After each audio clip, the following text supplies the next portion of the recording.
जय श्री कृष्णा। श्रीमद् भागवत गीता में भगवान श्री कृष्ण अर्जुन को युद्ध के लिए किस प्रकार से उत्साहित कर रहे हैं। भगवान कहते हैं, हे पार्थ, तुम उठो, यश प्राप्त कर और शत्रुओं को जीतकर धन धान्य से संपन्न राज्यों को भोग।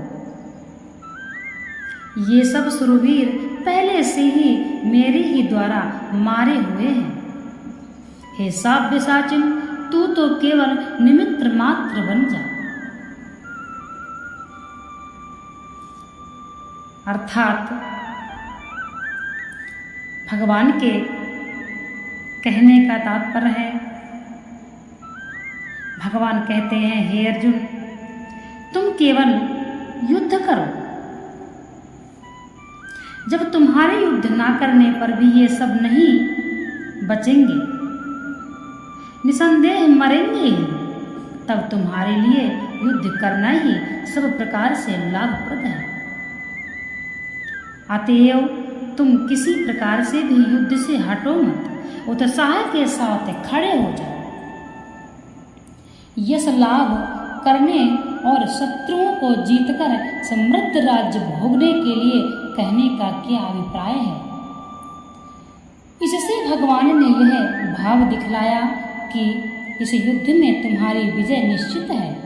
अतएव शत्रुओं को जीतकर धन धान्य से संपन्न महान राज्य का उपभोग करो और दुर्लभ यश प्राप्त करो। इस अवसर को हाथ से ना जाने दो। साव्यसाचिन नाम से संबोधित करके कहने का क्या अभिप्राय है कि पहले से ही साव्यसाचिन नाम से संबोधित करके यह कहने का अभिप्राय है कि ये पहले से ही मेरे द्वारा मारे हुए हैं। तुम तो केवल निमित्त मात्र बन जाओ। जो बाएं हाथ से भी बाण चला सकता हो उसे सव्यसाची कहते हैं। यहाँ अर्जुन को सव्यसाची नाम से संबोधित करके और निमित्त मात्र बनने के लिए कहकर भगवान ने यह भाव दिखलाया है कि तुम तो दोनों ही हाथों से बाण चलाने में अत्यंत निपुण हो। तुम्हारे लिए इन सुरवीरों पर विजय प्राप्त करना कौन सी बड़ी बात है। फिर इन सबको तो वस्तुतः तुम्हें मारना ही क्या पड़ेगा। तुमने प्रत्यक्ष देख ही लिया कि सब के सब मेरे द्वारा पहले से ही मारे हुए हैं। तुम्हारा तो सिर्फ नाम भर होगा। अतएव अब तुम इन्हें मारने में जरा भी हिचको मत। मार तो मैंने ही रखा है, तुम तो केवल निमित्त मात्र बन जाओ। अर्जुन के मस्तक पर देवराज इंद्र का दिया हुआ सूर्य के समान प्रकाश में दिव्य मुकुट सदा रहता था। इसी से उनका एक नाम किरीटी पड़ गया था।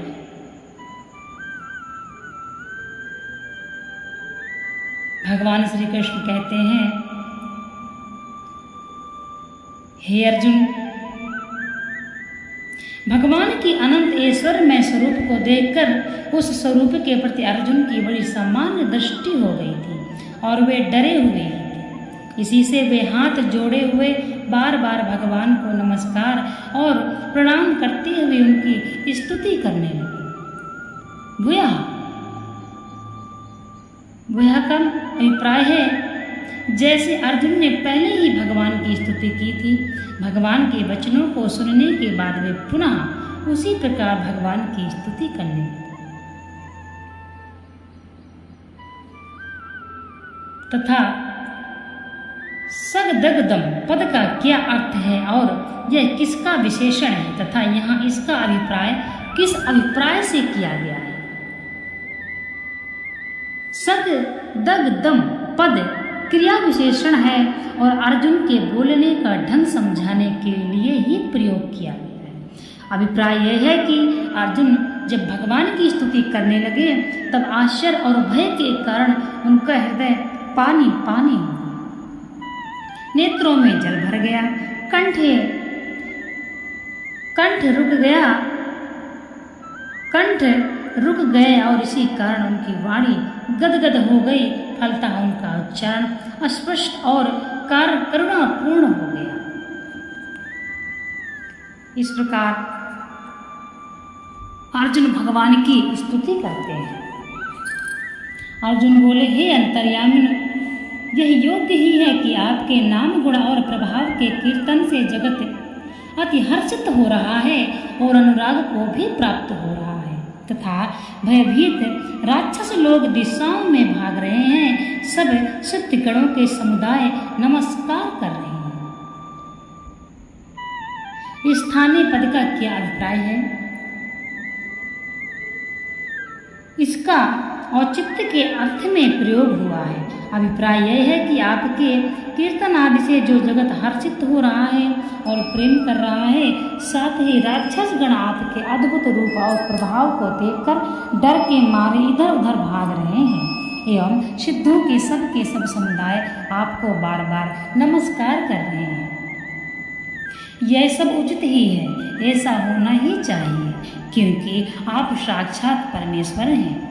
यहाँ प्रकीर्त्या पद का क्या अभिप्राय है तथा उससे जगत हर्षित हो रहा है और अनुराग कर रहा है, इस कथन का क्या अभिप्राय है? कीर्ति शब्द यहाँ कीर्तन का वाचक है। उसके साथ उपसर्ग का प्रयोग करके उच्च स्वर से कीर्तन करने का भाव प्रकट किया गया है। अभिप्राय यह है कि आपके नाम रूप गुण प्रभाव और महात्म्य के उच्च स्वर से कीर्तन द्वारा समस्त जगत अत्यंत प्रसन्न हो रहा है और सभी प्राणी प्रेम में विह्वल हो रहे हैं। भगवान के विराट रूप को केवल अर्जुन ही देख रहे थे, अर्थात सारा जगत। यदि सारा जगत नहीं देख रहा था तो सबके हर्षित होने की, अनुराग करने की और राक्षसों के भागने की एवं सिद्धों के नमस्कार करने की बात अर्जुन ने कैसे कही? भगवान द्वारा प्रदान की हुई दिव्य दृष्टि से केवल अर्जुन ही देख रहे थे, सारा जगत नहीं। जगत का हर्षित और अनुरक्त होना, राक्षसों का डर कर भागना और सिद्धों का नमस्कार करना, यह सब उस विराट स्वरूप का ही अंग है। अभिप्राय यह है कि यह वर्णन अर्जुन को दिखलाई देने वाला विराट रूप का ही है, बाहरी जगत नहीं। उनको भगवान का जो विराट रूप दिखता था, उसी के अंदर ये सब दृश्य दिखलाई पड़ रहे थे। इसी से अर्जुन ने ऐसा कहा। इस प्रकार से भगवान अर्जुन को अपना विराट स्वरूप का दर्शन कराते हुए युद्ध के लिए उत्साहित कर रहे हैं। हे अर्जुन, तुम किस बात का चिंतन कर रहे हो? इन लोगों को तो मैंने पहले ही मार दिया है। ये सारे योद्धा तो पहले से ही मरे पड़े हैं। तुम तो केवल उठो और एक कारण बन जाओ। इस प्रकार भगवान का विराट स्वरूप देखकर अर्जुन भयभीत हो गए और स्तुति करने लगे। इतना भयभीत हो गए अर्जुन कि उनके कंठ से स्वर भी शुद्ध नहीं निकल पा रहा था। इसीलिए अस्पष्ट रूप से अर्जुन भगवान की स्तुति करने लगे। भगवान का विराट स्वरूप देखकर अर्जुन अत्यंत भयभीत हो गए और भगवान को देख कर इतना